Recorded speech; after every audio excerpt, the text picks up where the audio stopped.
Hello guys, and in today's video I will show you how to check space storage on your Apple Watch Series 9.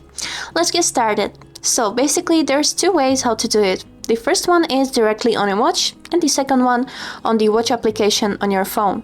Let's start with the watch. So as a first step, click on this digital crown and click on this settings icon. After this, scroll down until you will see this tab named General. And if we go lower, we will be able to see this tab named Storage. If we click on it, right here we can see how many gigabytes of overall gigabytes we have used.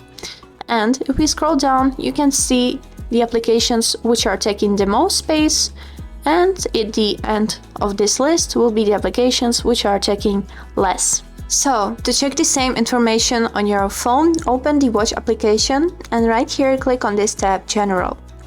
After this, scroll down until you will see tab Storage. Here is it. And right here you'll be able to see the same information, how many gigabytes of overall have been used, and the same list of applications as I showed before. And that's it. Now you know how to check the space storage on your Apple Watch Series 9. And that was all for today. I hope this video was helpful for you, and thank you so much for watching.